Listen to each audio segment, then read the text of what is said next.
Welcome everyone, Kyle here, and welcome back to the channel for another Mattel Elite Series 90 unboxing and review. And today, we've got Reckoning, and some know her as Mia Yim, of course. But Reckoning, first time in the Elite line here. We did get a Mia Yim basic, and we'll show that a little bit later. But we're going to do this review like we do all the other reviews on the channel. We're going to take a look at the packaging, we're going to talk about it, we're going to unbox it, we're going to talk about it. We'll see where it goes from there. So let's start it off with old Reckoning. First time in the line, last time in the line. As we know, she was recently released from the WWE. So very cool. We get at least one Elite out of her. I don't know, though. If there's huge Mia Yim fans out there, probably a little bit disappointed by the Reckoning gimmick and getting this version of Mia Yim. I think that's pretty a fair assessment there. It'll be interesting to see how this goes, if this actually sells on the pegs. As we know, historically, female figures usually become peg warmers. I'm not sure if a lot of people latched on to Reckoning where they want this one, and then on top of her being released not on TV, that is not going to help her sales either. But this could be one of those figures, you know, 10 years from now, it's a $50 figure because nobody bought it. We've seen that in the past as well. But disappointing anybody gets released. It's sorry to say what they did with Mia Yim on the main roster. She really kind of floundered, unfortunately. No fault of hers, I don't think. Just kind of the way it goes in the business, I guess. But let's take a look at the packaging first. And the first thing I noticed when I picked this up, I felt like I was picking up a bag of chips. And we all know these days, bag of chips are like half full and it's all air. That's what this feels like. This is the lightest action figure I think I've ever felt. It is extremely light in the packaging. It feels like there's nothing in here. It feels like an empty box. And we do know the new packaging here is a little lighter than years past, I would say. I think they're using maybe less dense packaging, stuff like that. But let's get to it. There's Mia Yim looking only like she could look if she was named Reckoning and in a faction in the WWE on the Raw brand. That's what I would call it right there. We know that big WWE logo. I love it. I love it. I think it looks good. I think it pops. It's better than that certified authentic seal they had there before. Glamour shot, Reckoning figure, red background looks really good. Helps kind of really make that all pop. Elite logo, Series 90, all that fun stuff. Get a cool glamour shot on the side. I don't know about that mask, man. I just don't know. I'm not feeling it. I never was feeling it. It just looks strange to me, but it is what it is. On the side, you got the certified authentic little hologram right there, so you do have it somewhere. Interesting slope here. We've talked about the packaging a lot on the channel. There it is in the back. Get a big figure glamour shot, or not figure, but action glamour shot, of course. Got a little bit of a tail of the tape, not a whole lot going on there. Cross-sell down below, and as you guys know, we're working our way through every single figure in Elite 90. And we'll do the rankings at the end of the week like we normally do. So let's see what it says on the back here about old Reckoning. Our day has come. From Fontana, California. Warm this time of year, I've heard. 5'7", and her finisher, protect your neck. Yes, your neck, you gotta protect it. That makes sense. Member of the anarchist faction Retribution. Reckoning made it her mission to create chaos and detoy WWE from the inside out. Ooh, we got a rare typo in here, Detroit. It should be destroy, but it says Detroit. So a little interesting there. I don't know. They missed that one somewhere. Maybe that'll be fixed in future packaging. Or maybe Detroit is a new word that I'm just not hip to. That could be it too. So we'll see. But besides that, empowering the next generation through play, that's what she's doing out there. So good for her. Good for her. And we're going to bust her open. There's a lot of more tape on these than there used to be. I keep forgetting that as I unpackage them, but it is what it is. You guys know me. I'm barreling my way through. There it is, red background. See you later. Bam, right there in the box. What a shot. How about a little plastic prison? We get two hands with her, but beautiful. She has two fists on her, and she has two clamping hands. She's ready to go. She means business. She's Mia Yim.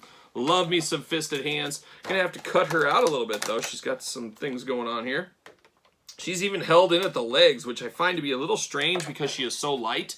I'm not sure why exactly they do that, but it is what it is. Pull those hands out. Pop her out, maybe. Maybe. There it is. There it is. See you later. Clean up the desk here a little, and we're off to the races. Let's see what Mia Yim's got for us today. Like I said, she's got two C-clamp hands right here. We've seen hands. There's no reason to discuss those.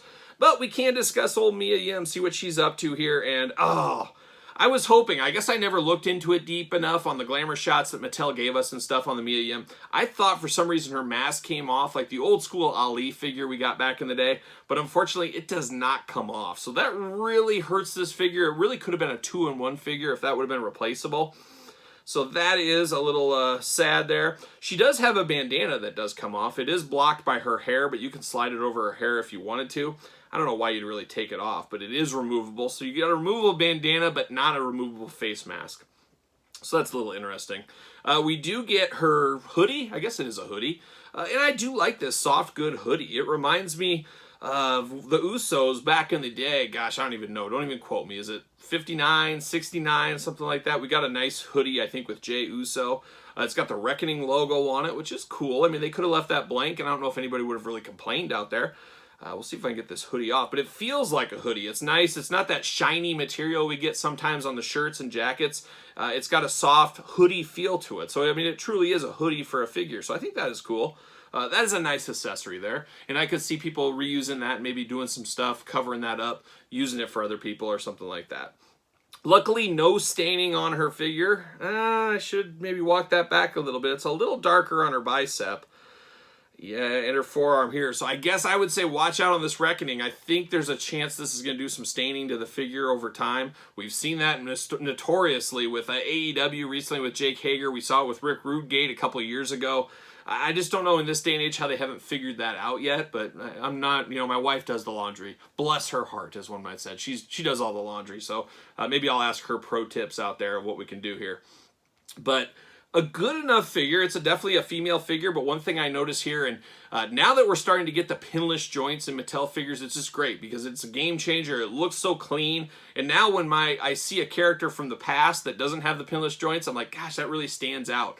So this new future technology, I'm here for it all day. I love the pinless joints. We got double jointed elbows, double jointed knees going on. That is really cool. I mean, it looks like her from up top. It's a female figure. I like the two-fisted hands. She's even got, gosh, yeah, there is some darkening on the bottom forearms too. So that is unfortunate with some staining going on. So watch out for staining with this one. I'm going to tell you right now. She's got the silver and black kind of charcoal-y attack going on here. A good color. I don't see any paint application issues, any misses there. I thought her ankle was stuck. That is kind of an eyesore a little bit there on the ankles. The pin there, the joint, very kind of really stands out on her. So I do find that a little weird. I don't know if they, usually they have boots and not shoes, so that's kind of protected a little bit. Or, it looks like a shoe, but since it's all ankle, that looks a little strange to me. She does have her tattoo down there on her ankle and the tattoo on the back of her neck. We got the bluish color hair that she had out there. So it definitely is Mia Yim as Reckoning. I just wish they would have made this a 2-in-1, and I think more people would have displayed this as Mia Yim instead of Reckoning. I think that's safe to say. But a really good female figure as far as body type, looks, everything. Unfortunate with some of the staining, and I do think the longer that is on there, the worse that staining will probably get. So like I said, that's a watch out. But all in all, it's okay. I don't think it's going to light anybody on fire. I don't think it's going to set the world on fire. I don't think it's going to be jumping on the pegs. I don't know if it's going to be quite to my girl Rio levels, but I think you'll find this one out there pretty easy. And then we have the old school basic of Mia Yim right there. I don't know. I don't know what to say about this basic. A little woof in the face, I always thought. I always thought it was a little rough. Head sculpt going on there. I might, if I can remember. Now, if I can remember, I'll try to put a glamour shot. Maybe I'll swap these two heads out here. Let's see if this head's easily removable. Yeah, it is kind of easily removable. So you can't just pop these off. All elites going forward, at least in the main line, are supposed to have removable heads, which makes customizing very easily. Unfortunately, this basic, you're going to have to heat up in some water, pull it off, all that kind of fun stuff. We've been through that before, of course. But it's interesting. I think you need both of these. It's always good to document a figure's career or a wrestler's career. So you got Mia Yim at least, and we got Reckoning. So I guess you got both shades of the coin or whatever the saying would be. So that is cool. But I don't know. We'll see how this sits at the end of the week come ranking time. I don't think it's going to be the top of my list, but this is better than expected. Coat issues besides that, of course. So there it is. There's Reckoning from Elite Series 90. So there you have it. I hope you enjoyed this Mattel Elite Series 90 unboxing and review. Let me know your thoughts in the comments below. Make sure you like the video. Make sure you subscribe to the channel. Hit the old notification bell. And follow me on social media at SirPaul64 on Twitter, Instagram, _Kyle_Peterson, and of course on Pro Wrestling Tees, search Kyle Peterson. So for Elite Series 90, I'm Kyle. See you guys all real soon.